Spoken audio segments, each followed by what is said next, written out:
This Saturday, 6 living hostages will be released from terror captivity and reunited with their families. Later that day, the largest single release of Palestinian prisoners under the current ceasefire deal will be freed from Israeli jails, 802 in total. They include 445 Gazans arrested after the October 7th terror rampage, 51 prisoners serving life sentences, 59 prisoners with prolonged sentences, 47 who were released in the 2011 Gilad Shalit deal and were rearrested, 200 women and minors from Gaza who were arrested during the war in exchange for the bodies of murdered civilian hostages.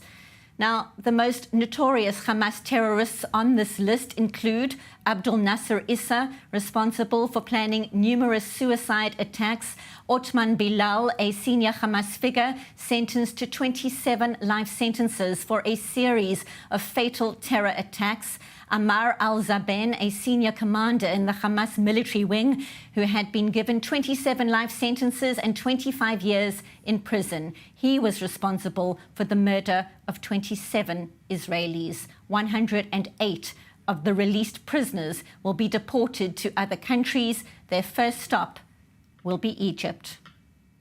Difficult to comprehend the extent of the details around this deal. And now for more.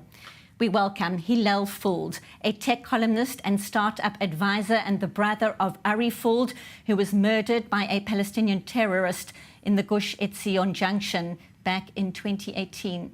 Hillel, thank you so much for joining us at such a difficult time for the entire nation, the eve of what is going to be a traumatic day. The bodies of 4 civilian hostages murdered in terror captivity will be returned to Israel. That confirmation coming through just a short while ago. All part of this phase of the deal, seeing 33 hostages freed, not all of them alive. And of course, the deal sees the convicted Palestinian terrorists I just listed there freed from Israeli jails, including the terrorist who murdered your brother Ari in 2018. He's set to walk free soon.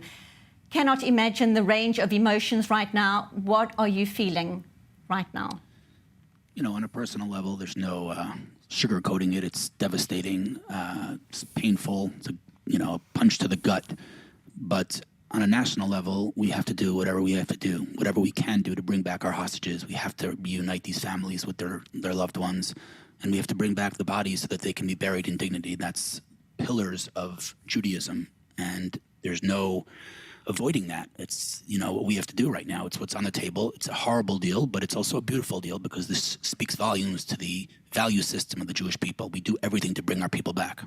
Every life counts. That is the crucial value. And of course, this terrorist gets to go home to his family now, and Ari's family, including his children, have to process all of this while also knowing that more hostages are coming home and will be reunited with their loved ones. So incredibly difficult. How are they all doing? How is Ari's family right now?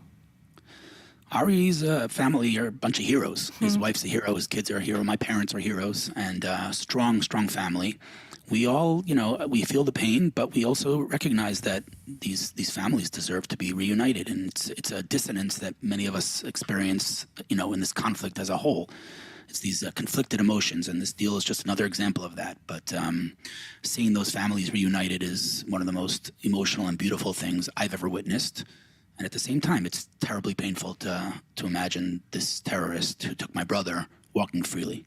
One cannot imagine. And of course, Yahya Sinwar was one of the 1,000 Palestinian prisoners freed in the Gilad Shalit deal back in 2011. We know too well what happened next, the architect of October 7th. How worried are you that these free terrorists, whether in Gaza or abroad, are even more emboldened right now or motivated to keep on killing Israelis? Your sense?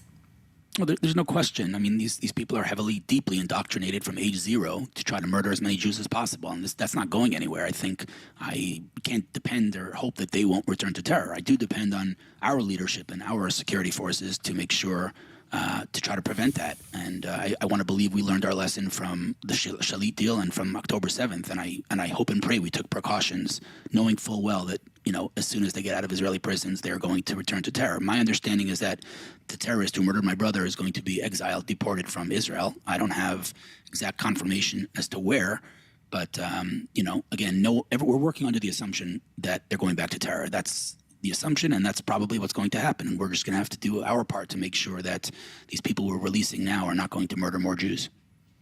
Certainly such a huge worry. As you say, one only hopes that the necessary precautions have been taken. You mentioned, of course, Ari's family is a family of heroes. Ari, of course, is a hero. Talk to us very briefly about the legacy he leaves, not only for his family, but for the entire nation, especially right now, the nation grappling with grief and hope and wanting to build and look somehow to a future after all this pain and darkness. Well, Ari spent his life saving lives and changing lives, and he did the same when he was murdered. He saved a life in his last breath, and the way I look at this deal is he's continuing to save lives, and these hostages are coming back because of Ari, so he continues to save lives. His legacy was a zero-tolerance policy for lies, for fake narratives that people like to spread about Israel, whether it's, calling it the West Bank versus Judea and Samaria, talking about a Palestinian state that never existed, and on and on. He just had zero tolerance for lies. He understood that words matter, something we're learning today the hard way, and he didn't tolerate it. While many of us just accept the terminology that the world uses, false or not false, he did not tolerate that, and he would not stand for it. And so someone who would present, a historical fabrication to him, he would not just continue on in the conversation. He would stop him in his tracks and say, that's just not true.